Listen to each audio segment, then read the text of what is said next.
ہاتھوں کی انگلیاں، پاؤں کی انگلیاں، ناک اور کان کٹوا کر ہار بنوایا گیا۔ تاریخ میں 4 بہنیں ہیں جو اپنے اپنے بھائی کے لاشے پر پہنچی ہیں۔ بہن کو بھائی سے فطری محبت ہوتی ہے۔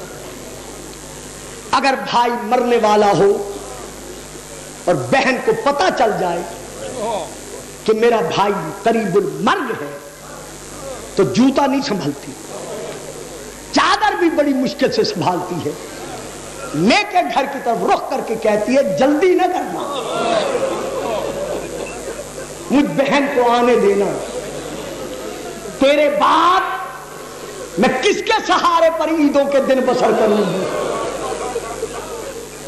یہ ایک فطرتی امر ہے، محبت ہے۔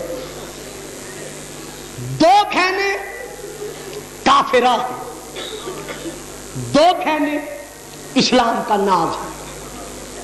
پہلی بہن عمر ابن عبد بت کی بہن، جنگ خندق میں جب اسے پتہ چلا کہ میرا بھائی مارا گیا ہے، ہزاروں سے لڑنے والا تھا، اپنی ہم جولیوں کے ساتھ روتی پیٹتی بھائی کے لاشے پر پہنچی، لیکن جب بھائی کا لاشا دیکھا آنسو تھم گئے، قاتل کو دعائیں دینے لگی۔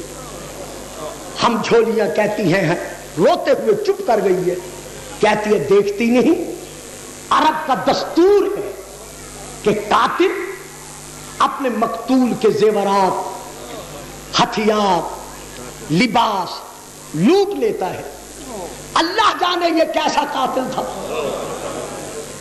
کہ جس نے میرے بھائی کے لاشے پر ہر شے کو صحیح سالم رہنے دیا۔ جب پتہ چلا علی ہے، کہتی ہے بے شک کریم ابن کریم ہے۔ روتی ہوئی آئی تھی، دعائیں دیتی ہوئی واپس گئی۔ یہ ہے تاریخ کی پہلی بہن۔ دوسری بہن حائد بن اخطب کی بیٹی، سردار خیبر کی بیٹی، مرحب اور حارث کی بہن، اس کا نام بھی صفیہ تھا، یہودن تھی، بعد میں مسلمان بن کر رسول کے حرموں میں شامل ہوئی۔ قلعہ خیبر فتح کرنے کے بعد عورتوں کو قیدی بنایا، ان میں یہ بھی قیدن بنی۔ بلال کے حوالے ان تمام قیدن عورتوں کو کیا کہ بلال انہیں رسول کی خدمت میں لے جاؤ۔ جناب بلال آمدن نہیں، ویسے اسی راستے سے لے کر چلے جہاں اس کے بھائیوں کے لاشیں پڑے تھے۔ جب صفیہ کی نظر اپنے بھائی مرحب کے لاشے پر پڑی اور رو کے کہتی ہے بلال، سنا ہے تمہارا نبی رحمت للعالمین ہے، بے شک میں غیر مسلمہ ہوں، قیدن ہوں، لیکن آخر ہوں تو کسی کی بہن۔ وہ دیکھ سامنے میرے بھائی کا لاشا پڑا ہے، کیا تو مجھے اجازت دیتا ہے کہ میں اپنے بھائی کے لاشے پر چند آنسو برساؤں؟ کہا میری طرف سے اجازت ہے۔ میں کہتا ہوں صفیہ تیری بڑی اچھی قسمت تھی، تجھے بلال نے روکا نہیں، رونے کی اجازت دی۔ صفیہ روئی، بلال نے سنبھالا، رسول کے پاس لے آئے، سوجی ہوئی آنکھوں پر نظر پڑی، فرمایا بلال کیا یہ روتی رہی ہے؟ ہاں مولا۔ کیوں؟ بدسلوکی کے سبب؟ کہا نہیں مولا، میں اس راستے سے لایا تھا جس راستے میں اس کے بھائی کا لاشا پڑا تھا، اس نے مجھ سے رونے کی اجازت مانگی، میں نے دے دی۔ رسول فرماتے ہیں بلال تجھے اتنا بھی خیال نہیں آیا کہ کوئی بہن بھائی کا لاشا دیکھ کر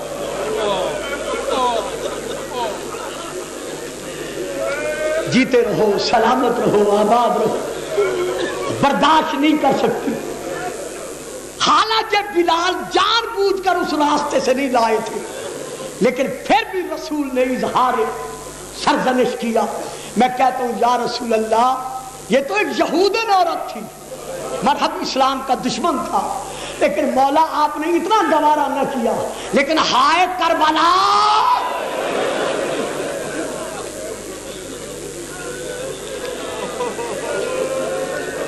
آپ کی لٹی ہوئی بیٹیاں کھلے سر پابند رسن ہو کر جان بوجھ کر مقتل سے گزاری گئی. جب سیدہ زینب نے بھیا کا لاشا دیکھا, بی بی نے اونٹ کے بیٹھنے کا انتظار نہیں کیا, بندے ہاتھوں کے ساتھ ایسے کھڑے اونٹ سے نیچے اتری جیسے عباس بازو کٹا کر. اللہ اکبر, اللہ اکبر. جیتے رہو, سلامت رہو. زین سے زمین پر اترا تھا. یہ تاریخ کی دوسری بہن ہے. تاریخ کی تیسری بہن حضرت صفیہ بنت عبد المطلب, جناب حمزہ کی حقیقی بہن, رسول پاک کی پھوپھی. جب اس بی بی کو مدینے میں پتا چلا کہ میرا بھائی مارا گیا اور اس کا لاشا لوٹا گیا ہے, جلدی سے سر پہ چادر رکھی, مدینے سے روتی چلی. احد کے میدان تک روتی آئی, کسی نے منع نہیں کیا.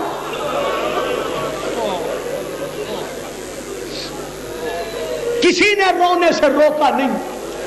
جب رسول کو پتا چلا کہ میری پھوپھی بھائی کے لاشے پر, میرے چچا کے لاشے پر آ رہی ہے, کہا یا علی, مولا حکم, کہا پھوپھی آ رہی ہے بھائی کے لاشے پر, یہ میری چادر لے, جا کر میرے چچا کے لاشے پر ڈال. کیونکہ جس مظلومیت کے عالم میں لاشا پڑا ہے, کہیں بہن بھائی کا لاشا دیکھ کر مرنے سے پہلے نہ مر جا. علی نے چادر لی, کچھ صحابہ ساتھ چلے, جناب حمزہ کے لاشے پر چادر ڈالی. قد طویل تھا, دراز تھا, چادر چھوٹی تھی, پنڈلیاں بچ گئی, پاؤں بچ گئے. کہا یا رسول اللہ پنڈلیاں نہیں چھپی. کہا نہیں علی, چھپانا ضرور ہے. مولا کیسے چھپاؤں؟ کہا مٹی اٹھا لو, گھاس اٹھا لو, پنڈلیوں پر ڈال دو, تاکہ خون بھرے جسم کا کوئی حصہ میری پھوپھی دیکھنے نہ پائے. مولا آج تو اتنا گوارا نہیں کر رہے, کربلا میں تو حسین کا سارا جسم.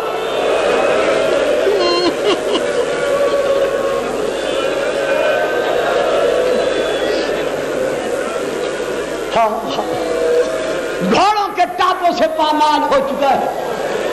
سیدہ کے لال کا لاشا کئی حصوں میں تقسیم ہو چکا ہے. بی بی صفیہ آئیں, روتی ہوئی بھائی کے لاشے پر پہنچی. جناب سیدہ بطول بھی ساتھ ہے, رسول بھی ساتھ ہے, علی بھی ساتھ ہے, باقی ہاشمی بھی ہے. ڈھاڑے مار کر بھائی کے لاشے پر گری. جب گری, رسول گریا کرتے رہے. تھوڑی دیر کے بعد آگے بڑھے, پھوپھی کے سر پر ہاتھ رکھا, کہا پھوپھی اماں حوصلے سے کام لو,